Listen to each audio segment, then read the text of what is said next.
So, yun mga tol, isang mapagpalang araw sa ating lahat. So, kasama ko ngayon yung aking may bahay, ang asawa. So, sinamahan ko siya dito para magpa-prenatan. Mga ilang buwan na rin stranded kami sa kagubatan. So, ngayon lang kami nakababa.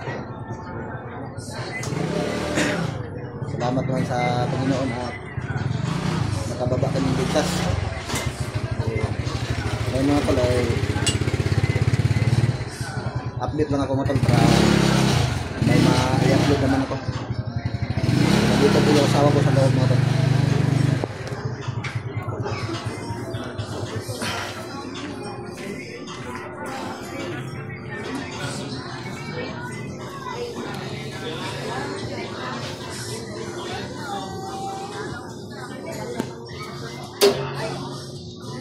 So, paumanhin mga tol ay hindi ako makapagsalita ng maayos dahil masyadong maingay po dito.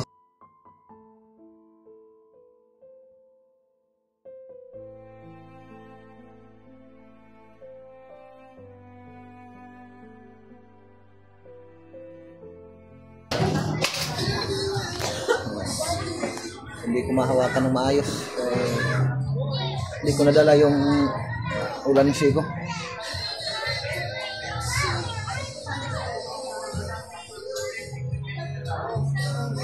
So, sa lahat po na nag-request tungkol sa mga kaganapan sana nangyari doon sa kagubatan, lalong-lalo na sa aking mga kasama nangangailangan din ng tulong. So, antayin nyo lang mga tol yung pagbalik ko sa kagubatan po para matulungan din yung mga kasama ko lang. So, abangan nyo na lang mga tol yung pagbalik ko sa kagubatan. So yun, maraming salamat sa inyo at sa lahat po na patuloy po na walang sawang sumusuporta. God bless po sa inyong lahat. So yun, magandang umaga at maraming salamat. Hey guys, thank you so much for watching. If you want to follow our journey and listen to our life, make sure to subscribe to our channel. Follow us on all the social media platforms, Spotify, Instagram. Thanks you guys.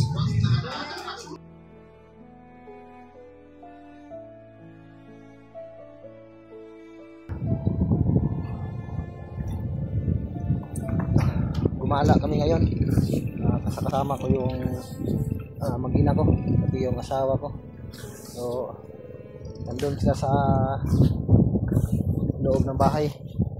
So, andito ako sa malapit lang mga tol. So, nang huhuli ako ng isda. So,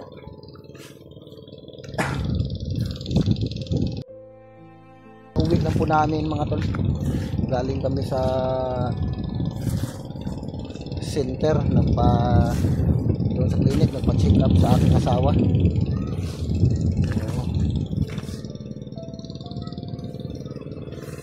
So, ngayon, pag uwi ko ay manghuli ako ng isda mga tol, magkasakaling makakuha tayo.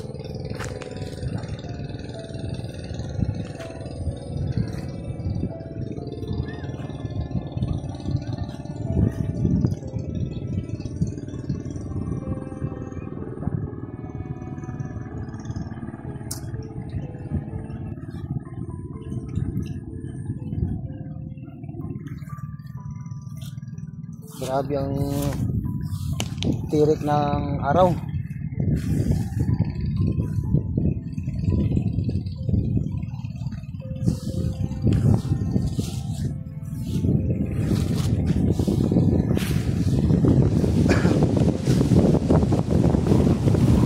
Grabe ang lakas ng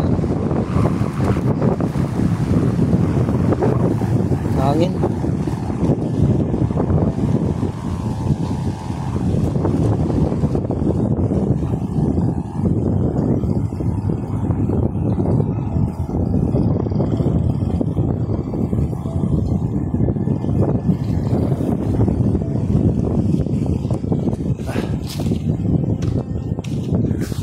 Habang wala pa akong nahuli na isda ay manguha muna ako ng panggatong Ay, nako.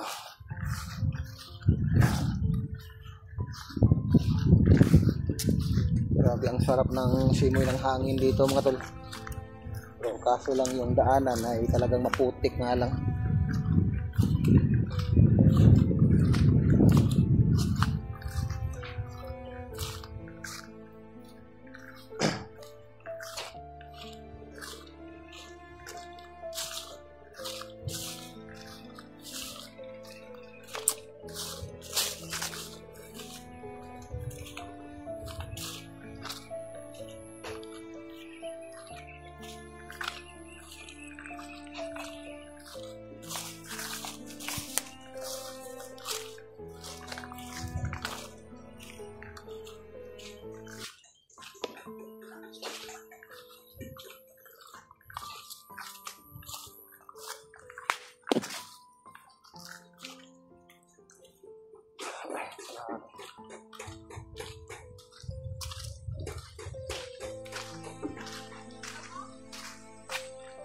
Ah?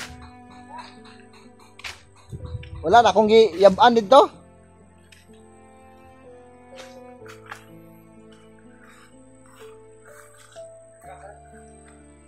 Wa pa may nakuha. Ako sa tanawon re.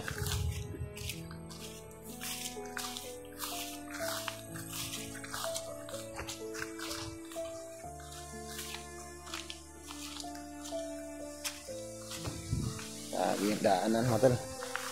Yan o. Napaka-putik.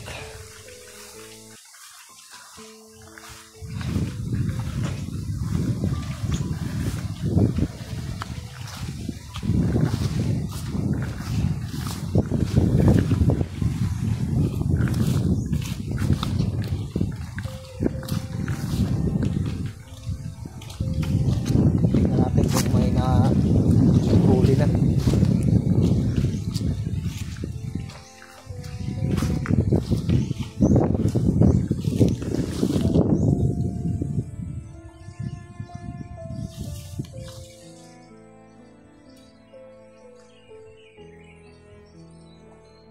Isda pumasok.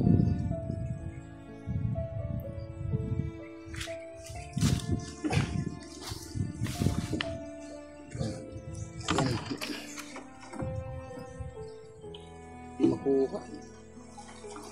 Yan. Oh, pasok. Yun.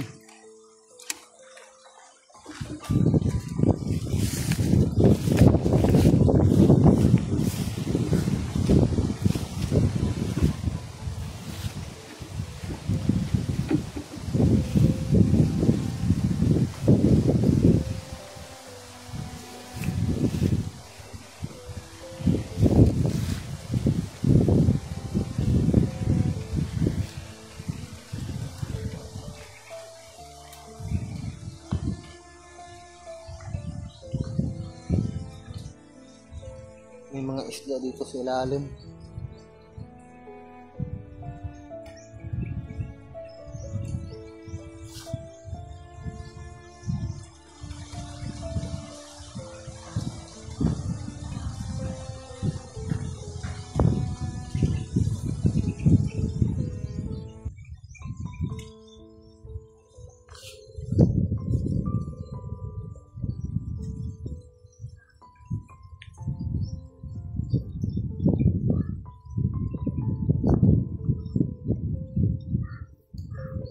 Hintayin natin na lumabas yung ibang isda.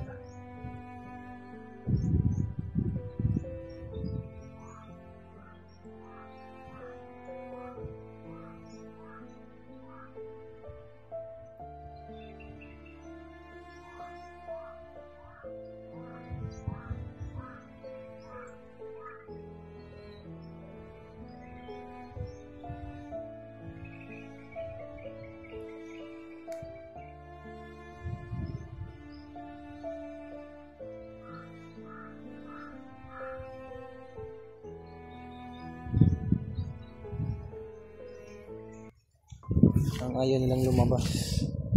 Nandun lang sila sa ilalim. May mga isda kasi dito sa ilalim mga tol. itong imbornal na ito.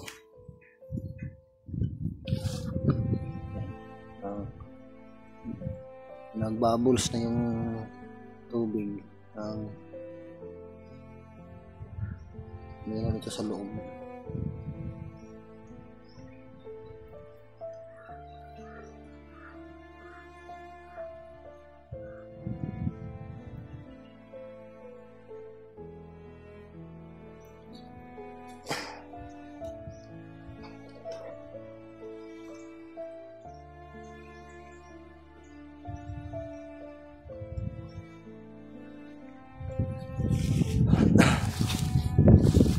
So, pagkatapos ito mga tol ay uuwi na ako.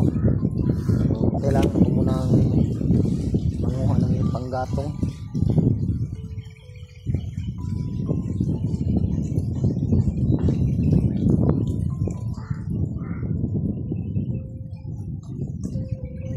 Isa lang yung nahuli ko, maliit pa.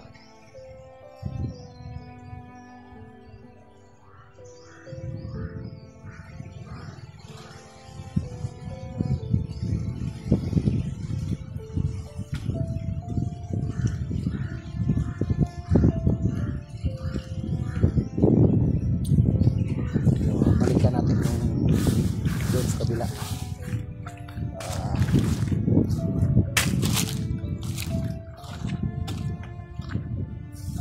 Okay, yabas. Up.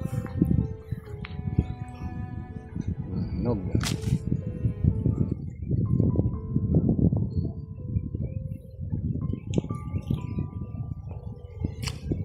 Up.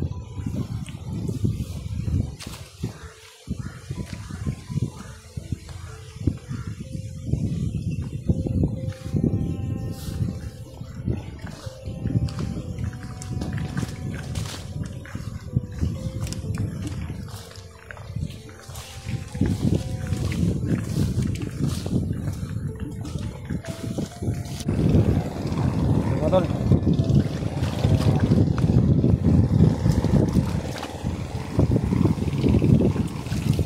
Isa lang yung nahuli natin, hindi na ragdagan. Oo, uwi tayo ngayon.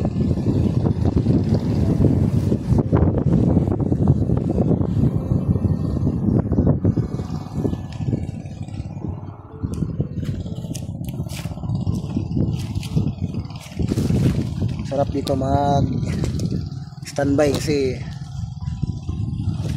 napaka ano ng hangin, napakalamig ng simoy ng hangin dito. Ito yung mga bukirin dito sa ano. So, maganda dito, tahimik. Walang masyadong tao. So, napakasulok itong lugar na ito mga tol. So, dito ako madalas nangunguha ng ano,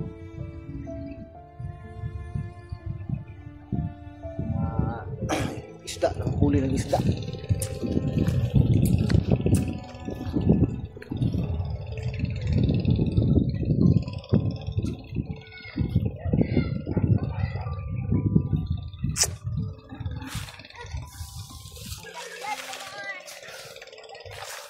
Sama na. Ha?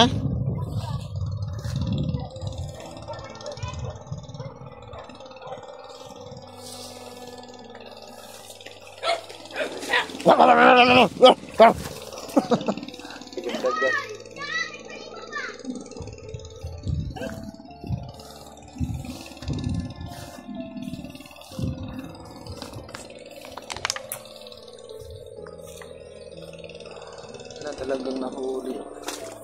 Ayun. Malaki yun ah.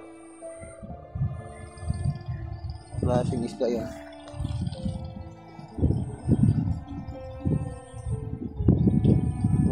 Kakaiba naman yung isda na yan. Ang lakas.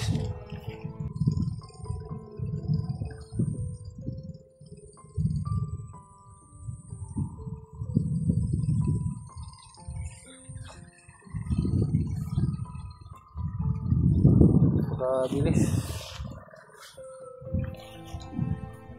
biglang nawala.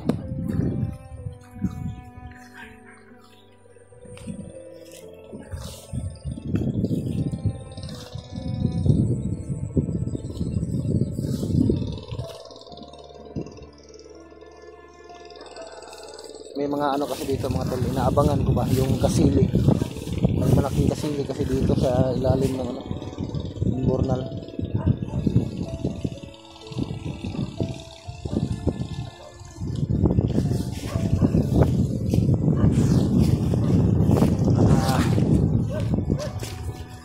So habang hinihintay ko yung asawa ko ay dito muna ako magpapahangin. Napakasarap dito mag standby.